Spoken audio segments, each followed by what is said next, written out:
Good. All right, today I'm going to introduce you to Maimonides. I'm going to write his name on the chat so you have an idea who I'm talking about. Maimonides. Okay, so I'm going to talk about three things. First, I'm going to talk about the Middle Ages. This is the time that he's philosophizing in. Number two, I'll talk about his biography. And finally, I'll talk about his writings. Okay, that's the plan. Okay, so now we're leaving, right? We were in the very ancient time, right? The book of Job is a very ancient work, which, we think maybe Moses wrote it, which is way back, right? So we're now moving in time, and we're also moving in space. So we're moving in time to the Middle Ages. We are approximately around, with Maimonides, the 12th century, right? And we are in the context of the Muslim Empire. This is the empire that I'll tell you a little bit about it. But so we are actually, with Maimonides, we are in Spain. But of course, the empire stretched way beyond Spain. And I'll talk a little bit about this empire and also about the golden age of Islam, because this is where Maimonides is situated. So before we talk about Maimonides, let's talk a little bit about the Middle Ages. The Middle Ages that he lived under, because there's two types of Middle Ages. There's what I would call the Dark Ages, which took place in Europe, which was characterized by ignorance, violence, plagues, right? This is the Middle Ages that we're familiar with, right? When you hear about the Middle Ages, you often hear about it in terms of the Dark Ages, when people were ignorant and there were plagues and there was no real medicine. Science hadn't yet picked up, right? There was a lot of wars, a lot of violence. This is actually the European Middle Ages, right? It's a very different picture where Maimonides is, right? We are in the Middle Ages under the Muslim rule. So you have two types of Middle Ages. You have the Middle Ages under the Christian rule in Europe, north of Europe, and then you have the Middle Ages under Muslim rule, which spans a huge geographical space, right? If you remember a little bit your history, you know that Muhammad emerges around 500 AD in the Arabian Peninsula, and then the Islam starts to spread to the north, to the northeast, all the way to present-day Iraq, and then it sinks into Egypt, all of North Africa, and then southern Spain, right? This is the scope of the empire. And there you have a very different type of Middle Ages, right? Which I would characterize I'll be a little, it's a little black and white the way I'm describing it, but there's a huge contrast between the European Middle Ages and the Muslim Middle Ages, right? The golden age of Islam. In the golden age of Islam, you have, instead of violence, you do have some violence, but you also have religious tolerance, right? In a way that was never experienced under the Christian rule. And instead of ignorance, and this is really the sharpest contrast, you have this kind of intellectual awakening. You have a real thirst and quest and proactive search for knowledge taking place in the context of Islam, right? Which you don't have so much in the Christian Middle Ages. Now, there's actually a movie that on Netflix that shows this contrast. Let's see, anybody seen this movie where you have a young man from England and he wants to heal his mother, and so he travels all the way to, I think, Palestine, and meets a very famous doctor who is, I think, Muslim, and then becomes himself very learned and goes back to England and sets up a clinic. Anybody know what movie I'm talking about? It's called The Something. No, nobody's seen it? Okay, I have to look it up. But this is really showing, the movie actually really shows the contrast, right? This guy comes from England, everything is still very poor, very ignorant, very dark, and he goes actually into the Muslim empire to learn medicine, right? And he learns at the feet of a very famous medical doctor in Palestine at the time, and then goes back to England and sets up his own hospital and so forth, right? So this is showing very well the contrast, right? So two things, right, that we need to remember. from the Muslim Middle Ages, the Middle Ages under Muslim rule, is that you do have, I'll write them in the chat, right? You do have an effort for religious tolerance, which you don't have, right, under the Christian rule, right? The Christians, on the contrary, they are the ones who will set up the Inquisition, which will, you know, spread all over the world in order to persecute whoever doesn't fit within the Christian ideal, right? In the Muslim rule, you had much more flexibility, especially if you're a Jewish and Christian. You could actually dwell in the empire, practice your religion. I mean, of course, there were a few massacres here and there, as you have in any big empire, but in general, the policy was, right, one of religious tolerance, right?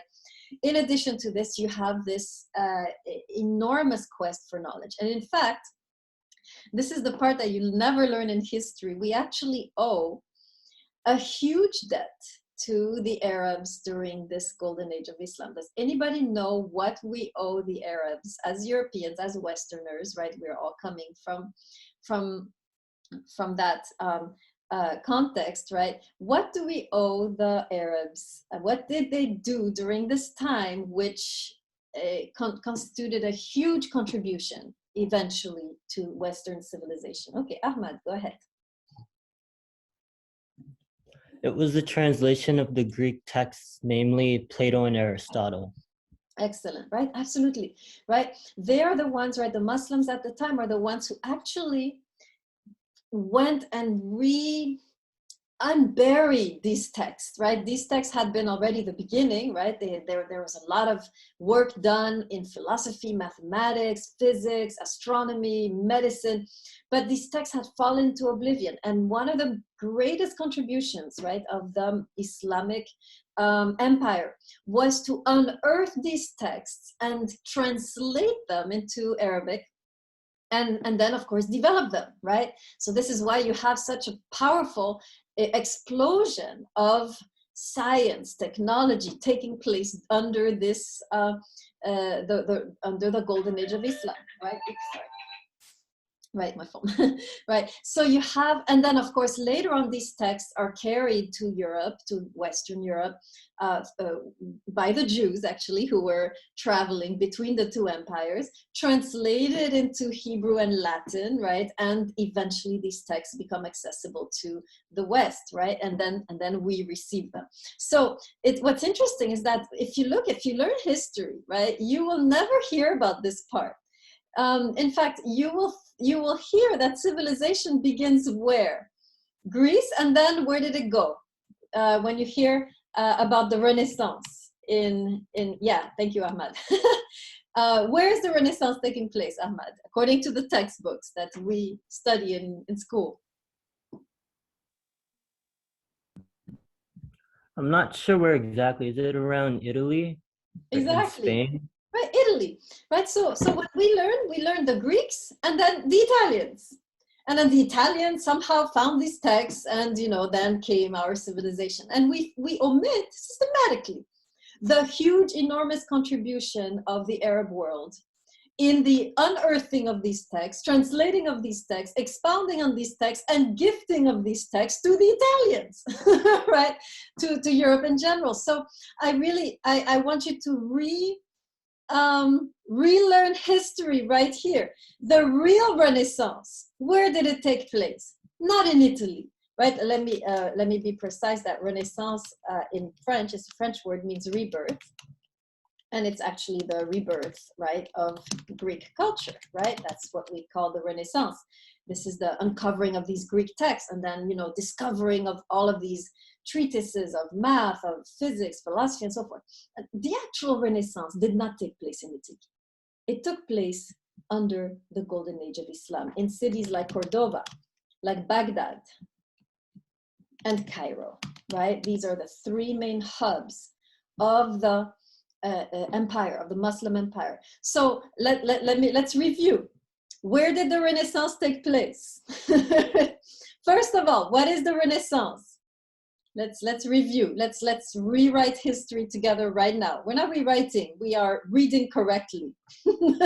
So what's the Renaissance? Somebody tell me. Let's make sure you all get this. Okay, Al-Hadai, go ahead. What's the Renaissance? Rebirth. Rebirth of what? Education, knowledge. From who?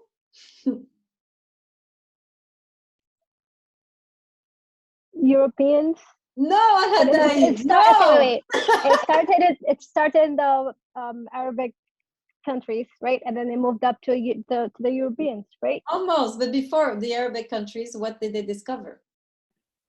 Professor, I would say the Renaissance is the discovery on many movement, economical, like economics, scientific.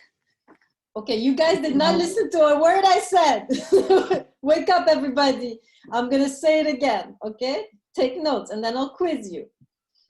Here's this timeline that we learn in our history books, right? In our history books, you're going to learn the Greeks, right? They started everything. And then the Italians uncovered these texts. And this uncovering of these texts is called the Renaissance, the rebirth of Greek culture, Italy.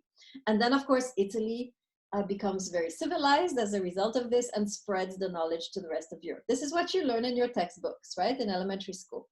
What I'm telling you is that the actual Renaissance, the rebirth of Greek culture, did not take place in Italy. It took place way before the 16th century in Italy. It took place already in the 12th century during the golden age of Islam in cities like Cordoba, Baghdad, Cairo. They are the ones who really uncovered the Greek texts, translated them, and expounded on them, and then gifted them to the Italians, the French, and so forth, right? So this, what I'm saying is that the history books have omitted the contribution of the Arabs, right? If you read about history, European history, you just read about the Greeks, the Italians, and then the French, right? You never read about the huge, massive contribution of the Arab world to Western civilization. Okay, am I clear now? Put your hand on the screen if you followed what I just said. Okay, quiz. What is the Renaissance? Raise your hand, okay? Make sure you raise your hand. What is the Renaissance? Islam, go ahead. Islam, you have your hand up? Yes, sorry, I'm sorry. Okay, so basically, it's very, very broad and wide. And it's something missing from our textbooks, 100%. This is the golden age of Islam, which basically a lot of different things happen, but the main places according to, and this is good, I have a computer in front of me because I can't memorize all this information by heart, even though I should know it by heart. But basically, Baghdad was essentially located between Europe and Asia, and switching between tabs for me, it was very important for new ideas and trade. And the main thing, just like you said, they translated Greek texts and made scientific discoveries. A lot of them being they advanced also and delved into, and with the invention of paper, I think in the 10th century, they basically advanced literature and philosophy, medicine, sciences, mathematics, art, calligraphy, and architecture, and things like this. Good. Right, absolutely. This is what was happening, right? So back to my question. Still no one had answered me. What is the Renaissance? Okay, Jaramillo. Rebirth. Rebirth of what, Jaramillo?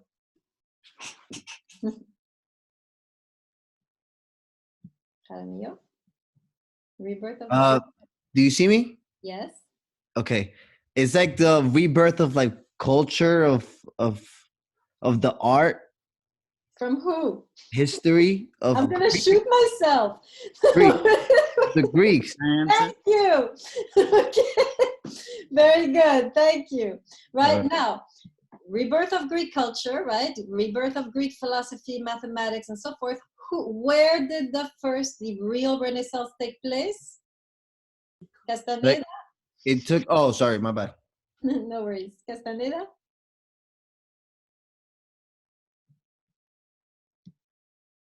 Castaneda, are you there? Yes, it took place in Cordoba, And? Baghdad, and Cairo. Okay, very good. And much later did it go to Italy. Okay, I think we're finally clear. Okay, excellent. All right, so now you get, I had to quiz you because we have to correct this in the history books, right? It's typical, right, of the West to always think that everything comes from them, right? Civilization, of course, it comes from Europe, right? Of course, it comes from Greece and Italy. We never acknowledge, right, that our civilization did not come from Italy. Of course, Greece played a role, but it's really places like Cordoba in Spain, Baghdad in present-day Iraq, Cairo in Egypt, who really jump-started and expounded and really jump-started the Western civilization, right? That's really, I had to make this point. Okay, now, so you get the idea, right? This is really a time of exploration, intellectual openness, religious tolerance, right? Very different from the way that the Christian Middle Ages are taking place, right? And of course, Maimonides is born in this climate, right? So you have to expect from Maimonides, right, that he's going to be like that, right? Maimonides is also very well known for being, in terms of Jewish studies, right? He is one of the most cosmopolitan, open-minded, right, intellectual in the Jewish history of thought, right? So he's going to be similar, right? Tolerant. There's a lot of. He's going to be intellectually open. He's going to be curious. He's going to be eager to explore Greek thought, right, like his contemporaries. So this makes him a very different thinker than most mainstream Jewish thinkers, right? This is a man who is like Da Vinci, right? But the Jewish version, right? He's well versed in everything, right? He knows medicine, he knows law, he knows philosophy, right? He's kind of one of those. He's the Renaissance man before Leonardo da Vinci, right? And so it's very interesting, right? Very interesting man, and we should expect from Maimonides a real openness, right, in the way that he's thinking. And sadly, he hasn't been studied like this, right? But I'm going to show you, right, that there is really, he's really somebody who's extremely, his mind is extremely vast and open and flexible, right? Okay, so let's talk a little bit about Maimonides. He was born in 1138 in Cordoba, which is a city in Spain. Beautiful city in the southern part of Spain, Andalusia. If you go, it's one of the most beautiful places, I think, of southern Spain. So he actually lived in that city at the same time as a very famous Muslim scholar called Averroes, or Ibn Rushd. Right, if you know him, these are the two names. same person, right? Averroes and Ibn Rushd are the same. This is Averroes was really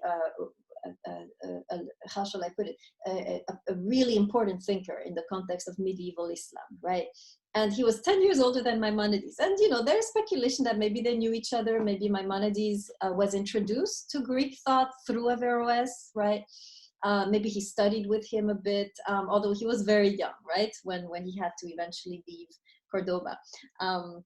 But I've heard this theory. So Maimonides spent his childhood and youth in Cordoba, but then in 1148, so he's about 10 years old, there's an invasion, right? Although everything had been the general climate under the golden age of Islam was one of tolerance, you did have moments of intolerance, and this is one of them, right? There is a tribe that comes from the mountain. They're called the Almohads.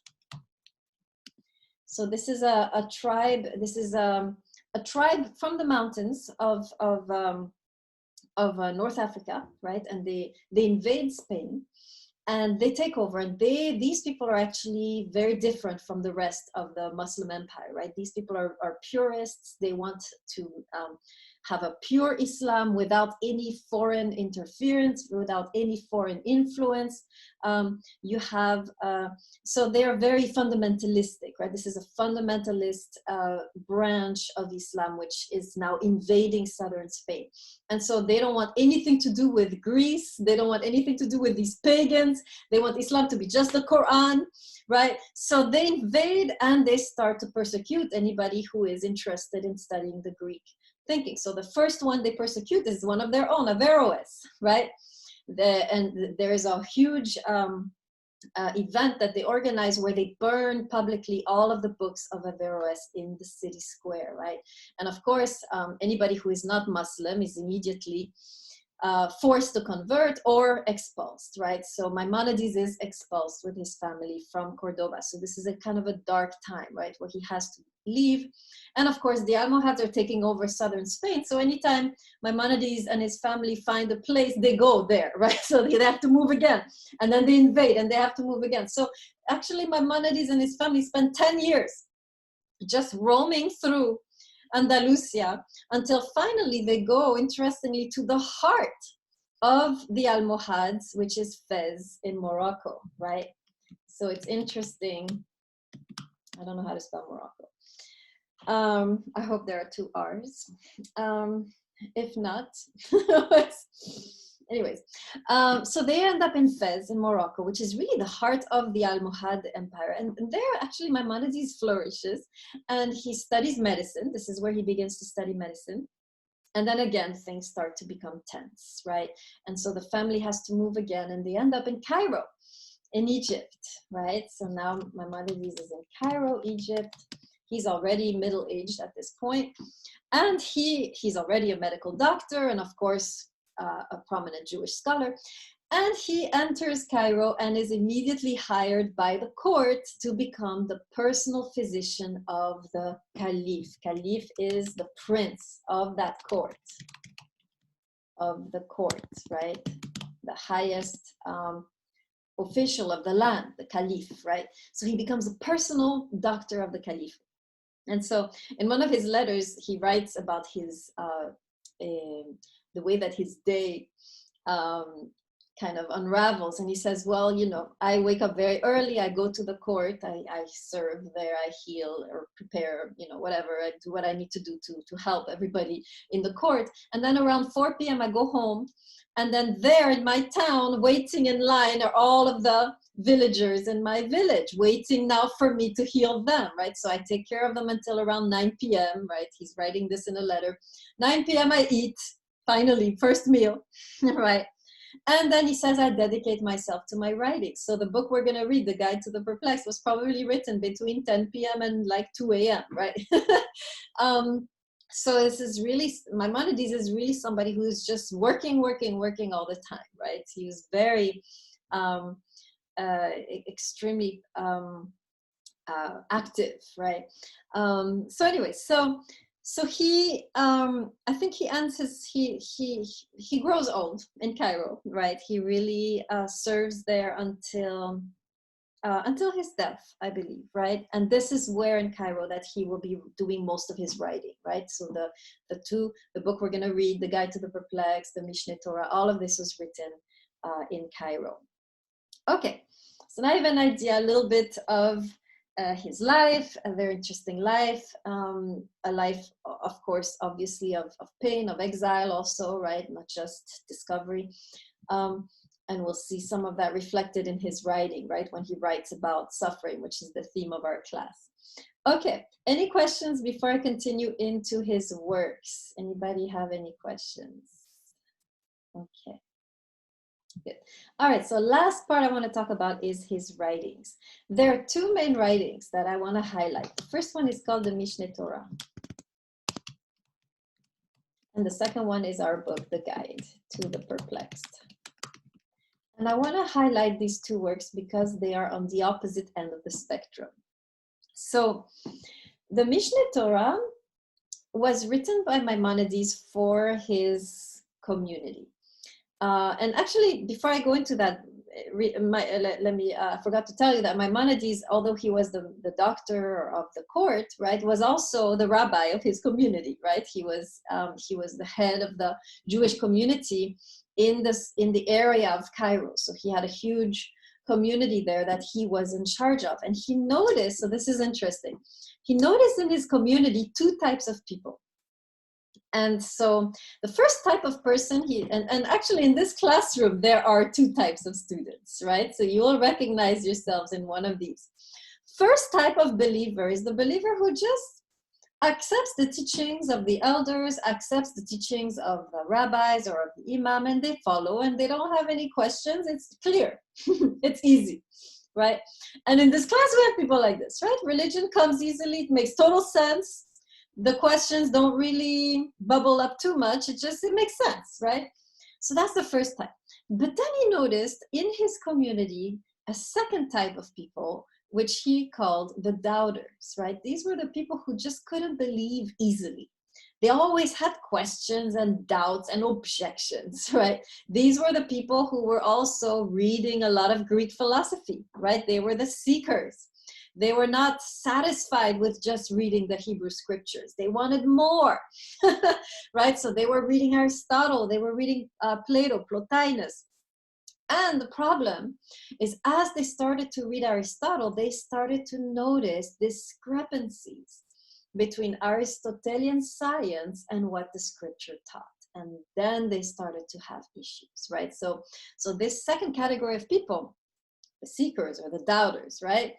They would read Aristotle and Aristotle would make perfect sense, right? And then they would notice what Aristotle says, the Bible doesn't say.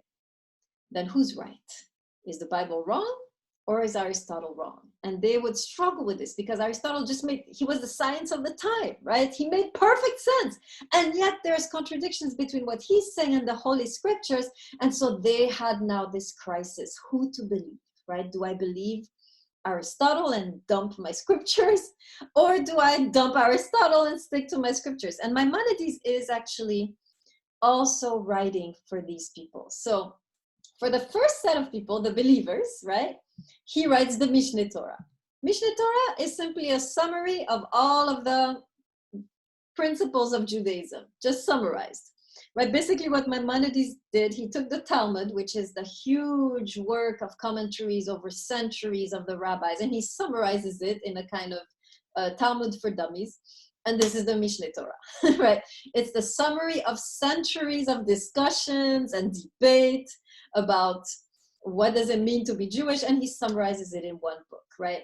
That's for the believers. But then for the others, those who are seeking and struggling and wrestling and who are caught between Aristotle and the scriptures, he writes our text, the guide to the perplexed, right? They are the perplexed. Now, I want to read you something he writes in the preface of the guide, which is very interesting, which will show you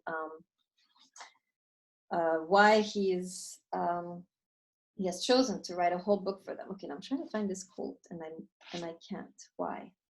Here it is. Okay, so it's a little old language, but I'll translate. But listen briefly to what he says in his introduction. I believe it's on page 41. He's talking about the seekers and the doubters, and he says the doubter, when he's reading Aristotle, he says he will fall into confusion and be faced by a dilemma. Either he follows his reason and rejects the faith, right? Then he will be rejecting the religion, right? So that's the first alternative, right? As you're reading Aristotle and Aristotle doesn't agree with the scripture, the first thing you're thinking is, well, first thing that I might have to do, right, is to reject my religion and stick with Aristotle, who makes more sense, right? Or the second alternative is he continues to accept his religion in the way he has been taught and refuses to be guided by his reason. I believe this is on page 41 of the book. But then he says he thus turns his back on his own reason, and yet he cannot help feeling that his faith has been gravely impaired. Let me explain, right? So the choice is either I dump Aristotle and stick to my faith, or I dump my faith and stick to Aristotle, right? But if you decide to stay with your faith and you dump Aristotle, you dump your reason, he's saying, and this is important, make sure you write this down. If I dump my reason, somehow I feel now even my spiritual life has been damaged, right? As though when you reject your reason, in a way, you are impairing or damaging your own spiritual life, right? So he says this person feels that as he is rejecting his reason to stay Jewish, actually his own faith now has become damaged, right? And then he says this, he will continue to hold those fanciful beliefs, even though they inspire him with just uneasiness and disgust, and he will be continuously sick at heart and bewildered in mind. So this is not a good option, right? So what Maimonides is going to do in the guide, right, is really be writing for this person, right, who can't choose between Aristotle, the science of the time, and his scriptures, right? And he's going to actually, the main point he's going to make throughout the book is to show that the contradictions are only apparent. In other words, there is no true contradiction between philosophy and between the scriptures. They are only on the surface. So let me explain how that works, because this is the most interesting part here of Maimonides, actually, right? So this is what he says, right, about the scriptures. I'll summarize, right? He says the scriptures, we have to remember that the scriptures were written for very ignorant people, right? He's looking at Moses when he's writing the scriptures. Who is he writing for? Let's see if anybody knows Jewish history. Who is Moses writing the scripture for? And as he begins to write, who are the people? What kind of people is he writing for? So no, they're not polytheists. They're his own people, the Israelites. Now these Israelites, where were they? What were they doing? What kind of people were they at the time that Moses is writing, right, this scripture? Colon, they're hard-headed. Where were they? Let's see if you remember, those who know. Where were they? Goldberg, go ahead. Well, they were slaves in Egypt, so they were, I guess they weren't maybe they weren't shown maybe other kinds of forms of writings or intelligence. I don't know. And they were a people who had always been slaves. They were born into slavery, so they were coming at it from a very they were being introduced to the religion. So so Moses had to take a very direct, and God wanted to take a very direct approach and really outline every single little detail that they had to follow, so they wouldn't go astray. And they still went astray and built the calf. So whatever. Excellent. He's writing for slaves who have not had time to refine their minds. Their minds are very primitive. They haven't studied. They don't have time. They're just working. So so he's saying the scripture actually written for very simple people, and it's written in very simple language. So for example, you'll have this idea that God has a body, right? God is speaking, or God is seeing, or God is hearing, or God is intervening with his right hand. So these are big, coarse descriptions of God, right? Which are meant to help these slaves get a sense of who God is, right? Now, Maimonides is saying this is on the surface, and of course, the huge contradiction with Aristotle. Anybody know how Aristotle views God? Let's see if anybody knows. What's the definition of God in Aristotle? How do the Greeks, or especially the philosophers, view God? Ibatulin, go ahead. Wasn't it more like a completely impersonal God, like way up there? He doesn't talk to you. He doesn't associate with you at all. He just creates and then, yeah. Yes, exactly, right? It's very abstract, very transcendent, very distant. You can't see him. You can't touch him, right? So people reading the scriptures are like, wait a second. Aristotle is saying God is abstract, you can't, and this text is saying God has a mouth and ears, and it seems very, right? So who do we choose, right? And so Maimonides is saying, actually, you don't need to choose. As you delve into Aristotle and discover this transcendent God, this abstract God, now you go back in the scripture and you will see on the deeper layers, there is also such a description, okay? So what he's saying is only on the surface there are contradictions, because the surface is meant to reach these slaves, so it makes very simple kind of black and white observations. But when you read Aristotle, you get a little bit more refined view of God, a little more sophisticated view of God. And guess what, says Maimonides? When you come back to the scripture with this sophisticated view of God, you will find it. Right? And anybody know actually, I'll tell you, right? So same place, right? The writings of Moses. On the one hand, you have God who hears and God who talks and listens, and his arms are intervening and so forth. But you also have a very central moment where God defines himself in a way that Aristotle would love. Anybody remember the scene where God tells Moses his name? Anybody remember? No? It happens, yes, Ibatuli, excellent, right? So this is the famous passage, right, where Moses just encounters God in a burning bush, right? And God is telling him, you will go to Egypt and you will save my people and so forth. And Moses is saying, well, who are you? What's your name? What do I tell them? Who do I come, right? Who is sending me? And God says something very strange. And it's badly translated, I am that I am, right? This is what most Bibles will say. But actually in the Hebrew, it's a future. What God is telling Moses is, I will be who I will be. In other words, you can't pinpoint me. You can't fix me. You can't categorize me and say, God is this, God is that. Because God is always constantly becoming something else. There are constant new revelations of God. God is always, will be who he will be. We don't know. There's always more. There's always new revelations, surprises, sudden appearances, right? In other words, we cannot know in a defined way now in a rigid way who God is, because God is constantly revealing himself in a new way, right? And now you can see how if you come with an Aristotelian mindset, you discover in the text the Aristotelian God. Are you following what I'm saying? Put your hand in the screen if you're seeing what I'm saying, right? So as long as you're a slave, right, you're going to read the text and you'll be like, oh, God has a mouth and ears. Okay, God is just a big version of me, which is a very primitive view.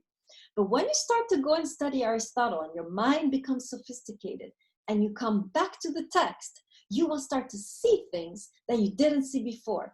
And one of the things, and I showed you how that works, when you go back to the text, you'll start to notice things you didn't notice before. Like, for example, this moment where God reveals himself as the one who will be. Therefore, you can't have a grasp. You don't know who I am. You can never truly, fully know who I am because I'm always in becoming, right? So look what just happened. Basically what Maimonides is saying is that not only is there no contradiction, but the Greek, studying the Greek philosophers actually helps refine your mind so that when you go back to the scripture, you can read it more deeply. Let me write this in the chat because this is a really important idea, right? So studying the Greeks helps refine our minds so that when we go back to the scripture,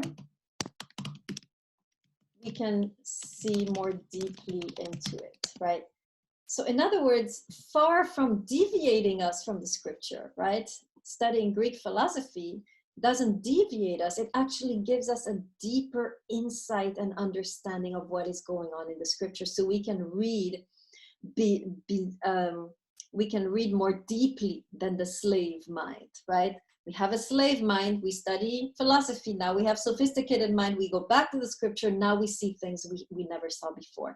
Now we really see the depth of the scripture, of the truth spoken by the scriptures. And when we get to that depth, we see that there's no contradiction at all between Aristotle and the scripture, right? The definition of God as I will be who I will be is very close to the definition of Aristotle of God as a first cause that we cannot grasp, right? Did everybody follow this complicated reasoning that I just did? Put your hand in the screen if you're with me. Okay, so basically that's the idea, right? According to Maimonides, if you really want to know the scripture, you have to step out.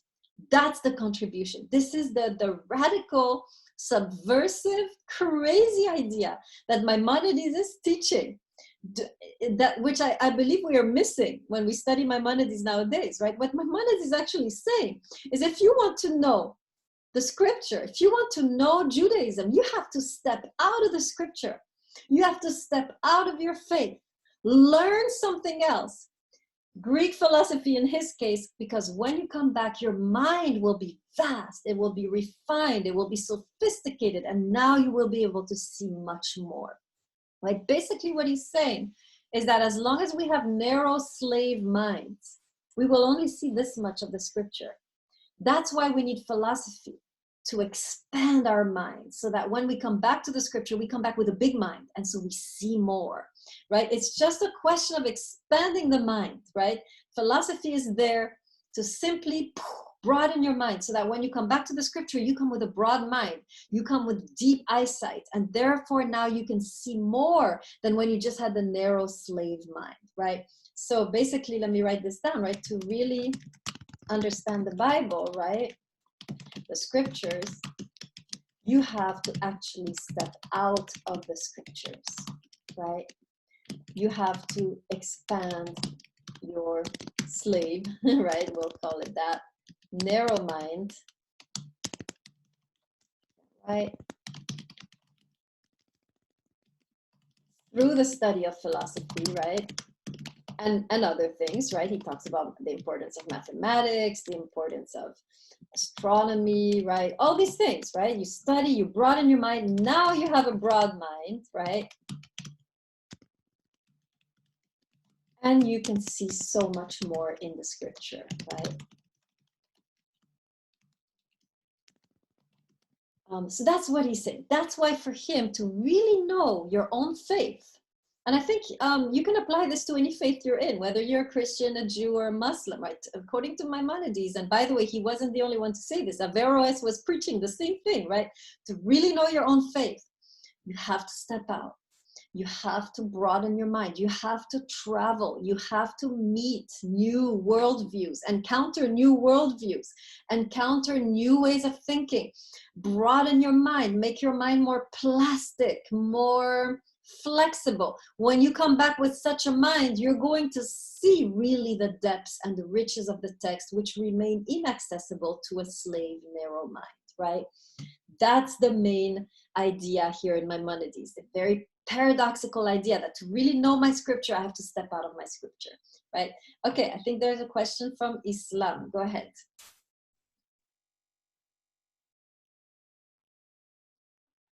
Islam, is that a question or is it from before?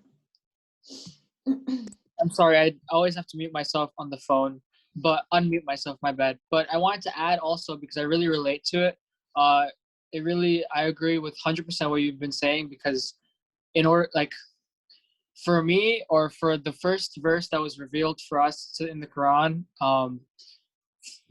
I guess through Gabriel to the Prophet Muhammad in our story, I guess the first words literally revealed of the Quran were Iqra, which means read. And then there is Iqra bismi rabbika alladhi khalaq, which is read in the name of your Lord. And a way to see this is that read, meaning read knowledge that isn't scripture. And then Iqra bismi rabbika alladhi khalaq, which is read in the name, and then go back to the scripture and go ahead and read. Like, so that's like, it's really pretty crazy how it relates a lot. So yeah, absolutely. It's normal, right? Because Maimonides is thinking within the context of Islam, right? Remember, he's writing in Arabic. He's thinking in Arabic, right? He has learned at the feet of Muslim scholars like Averroes, right? So this idea actually was rampant in the context of Islam. The idea that you had to explore outside of Islam in order to truly understand Islam, right? This was somebody like Averroes was really, somebody like Averroes, right, was saying the same thing, right? You have to move outside, learn as much as you can, expand your mind, and then when you come back, you will know much better. So let me give you a little exercise just to illustrate this, okay? You all have a certain major, right? I don't know what your majors are, but I can imagine. Let me get a show of hands, or tell me, what is the subject matter that you hate the most? I just want to get a few volunteers. Let's see, I'm looking. Any volunteers to tell me the subject that you hate the most? You can also put it in the chat if you want. Okay, English, Jasper, okay. What else? You can all put it in the chat. Just put, oh, math by Shepherd. Okay, math. Everybody's going to say math. Now, history at True Love. I hope you liked our history lesson today. Math. Okay, now, this is what Maimonides is saying. If you want to be good at your own major, right, your specialty, you actually have to go and study that thing that you hate. Math, history, English. Why? Because it will broaden your mind and expand your mind so that when you come back to your own major, whatever it is, whether it's philosophy or science or whatever, you will actually be better at what you do, right? So that's the idea here, right? This is an invitation for all of us to explore these topics that lay outside of the scope of your mind, right? You don't like them. You don't feel comfortable in them. What Maimonides is saying, go. Precisely study these topics where you are not comfortable, because this will expand your mind so that when you come back to what you're doing right now in your major, right, your own specialty, you will actually be better at it than before, right? That's the idea, right, that we have here with Maimonides. Okay, we'll come back to this, of course, this notion of philosophy, the connection between philosophy and faith, right? We'll come back to this as we study the text. Okay, any questions on anything I said so far, or objections or concerns? And if we don't, I will conclude, but anything anyone want to say? Okay, good. So you're gonna start reading Maimonides, very different style than Job, right? Job was poetic, right? Maimonides is much more like a philosophical treatise, and also it's so it's pretty rigorous, and he's kind of like, you know, making arguments. So it's a little heavier read than what you guys have done so far. But I would really encourage you, right? What I've given you to read is a abridged version of the guide. The guide actually this thick, right? I gave you this abridged version. But if you like Maimonides, I really invite you to read the whole thing. I remember reading it. I was on a bus ride from here to Boston, and you know, they say 4 hours, but actually it's 12. Anybody been on these buses? The way they say 4, but you end up They're 12 very, hours. very bad. They're very, very. One like 7-hour trip took me like a full 12, 13 hours. Thank you. Yeah, and I was thinking, you know what, I'm too old for this, right? Like, I have money, I don't need to sit in this bus. So I took the train the next time. But anyways, I was sitting in this bus for 12 hours. So I had the big book by Maimonides. I started to read it. And I have to tell you, it is so extraordinary, right? He's, on the one hand, he's very rigorous and he sounds like, you know, he's doing logic. But he has these moments where you can almost hear him singing. I don't know, that's the visual I got, right? So he'll be all rigorous and mathematical, you know, kind of laying out the arguments, and all of a sudden he'll break into song, right? Kind of like, you know, these Disney movies where they have the acting and then all of a sudden they sing and then they come back to the acting. You see what I'm talking about? This is how Maimonides has these moments of poetry, right? These moments of lyricism, which kind of, in spite of himself, come out, right? And then he has to go back and be philosophical and rigorous, right? So you can sense that within this philosopher, there's a poet, right? And so he has these moments where he kind of becomes very lyrical and very metaphysical and spiritual and pastoral, right? And so these, and then he goes back to being philosophical, right? So I would really try one day to read the whole book, because it's really, for me, the effect I had was, as I was reading and entering this work, right, it was like I was starting to feel like the work had the effect on me of entering a cathedral, right? It is so, the work is so lofty and well crafted, and there's so much grandeur, right?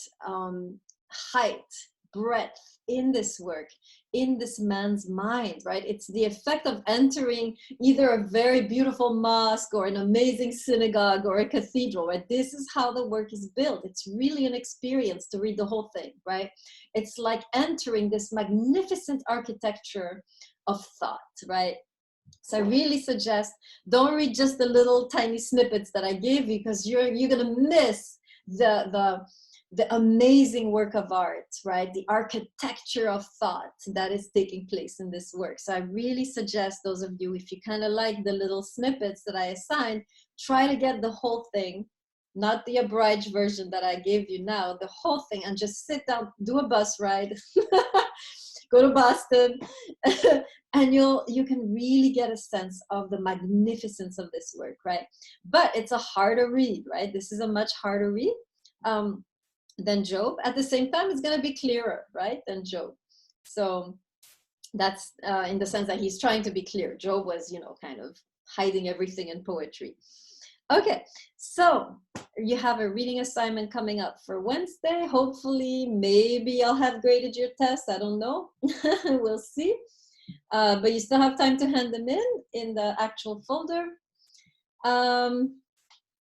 Great. All right, so you guys can go, and whoever needs to stay after can stay. I'm going to stop the recording. Mejia, can you stay? Are you here?